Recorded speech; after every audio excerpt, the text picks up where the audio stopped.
हरि विष्णु के सभी अवतार और माता लक्ष्मी के विशेष दिनों में भगवान विष्णु और तुलसी की पूजा का प्रचलन है। गुरुवार, रविवार और एकादशी के दिन तुलसी जी की विष्णु जी के साथ विशेष पूजा होती है। तुलसी जी की जब भी पूजा होती है तो विष्णु की मूर्ति के साथ नहीं बल्कि उनके विग्रह स्वरूप शालिग्राम के साथ होती है। शालिग्राम को श्री हरि विष्णु का ही एक साक्षात रूप माना गया है। पूर्ण शालिग्राम में भगवान विष्णु के चक्र की आकृति अंकित होती है। भगवान कृष्ण ने युधिष्ठिर को शालिग्राम के गुण बताए थे। तुलसी जी का विवाह शालिग्राम के साथ ही होता है, लेकिन शालिग्राम के साथ ही क्यों करते हैं, आइए जानते हैं। तुलसी जी से जुड़ी एक कथा बहुत प्रचलित है। श्रीमद देवी भगवत पुराण में इनके अवतरण की दिव्य लीला कथा भी बनाई गई है। एक बार शिव ने अपने तेज को समुद्र में फेंक दिया। उससे एक महातेजस्वी बालक ने जन्म लिया। ये बालक आगे चल के जालंधर के नाम से पराक्रमी दैत्य राजा बना। इसकी राजधानी का नाम जालंधर नगरी था। दैत्य राज कालनेमी की कन्या वृंदा का विवाह जालंधर से हुआ। जालंधर महाराक्षस था। अपनी सत्ता के मद में चूर उसने माता लक्ष्मी को पाने की कामना से युद्ध किया, परंतु समुद्र से उत्पन्न होने के कारण माता लक्ष्मी ने उसे अपने भाई के रूप में स्वीकार किया। वहां से पराजित होकर वह देवी पार्वती को पाने की लालसा से कैलाश पर्वत पे गया। भगवान शिव का ही रूप धर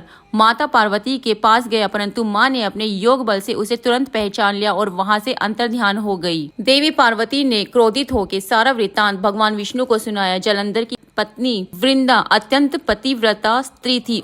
उसी के पतिव्रत धर्म की शक्ति से जालंधर न तो मारा जाता था और न ही पराजित होता था। इसीलिए जालंधर का नाश करने के लिए वृंदा के पतिव्रत धर्म को भंग करना बहुत जरूरी था। इसी कारण भगवान विष्णु ऋषि का वेश धारण कर वन में जा पहुंचे, जहां वृंदा अकेले भ्रमण कर रही थी। भगवान के साथ दो मायावी राक्षस भी थे, जिन्हें देखकर वृंदा भयभीत हो गई। ऋषि ने वृंदा के सामने पल में दोनों को भस्म कर दिया। उनकी शक्ति देख के वृंदा ने कैलाश पर्वत पे महादेव के साथ युद्ध कर रहे अपने पति जालंधर के बारे में पूछा। ऋषि ने अपने माया जाल से दो वानर प्रकट किए। एक वानर के हाथ में जालंधर का सिर था तो दूसरे के हाथ में धड़। अपने पति की ये दशा देख वृंदा मूर्छित होकर गिर पड़ी।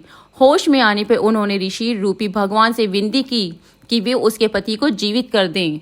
भगवान ने अपनी माया से पुनः जालंधर का सिर धड़ से जोड़ दिया, परंतु स्वयं भी उसी शरीर में प्रवेश कर गए। वृंदा को इस छल का जरा भी आभास नहीं हुआ। जालंधर बने भगवान के साथ वृंदा पतिव्रता के व्यवहार करने लगी, जिससे उसका सतीत्व भंग हुआ। ऐसा होते वृंदा का पति जालंधर युद्ध में हार गया। इस सारी लीला का जब वृंदा को पता चला तो उसने क्रोधित होकर भगवान विष्णु को शिला होने का श्राप दिया और स्वयं सती हो गई। जहाँ वृंदा भस्म हुई वहाँ तुलसी का पौधा उगा। भगवान विष्णु ने वृंदा से कहा, हे वृंदा, तुम अपने सतीत्व के कारण मुझे लक्ष्मी से भी अधिक प्रिय हो। अब तुम तुलसी के रूप में सदा मेरे साथ रहोगी। जो मनुष्य भी मेरे शालिग्राम रूप के साथ तुलसी का विवाह करेगा, उसे इस लोक और परलोक में विपुल यश प्राप्त होगा। तभी से तुलसी जी का विवाह शालिग्राम के साथ किया जाने लगा।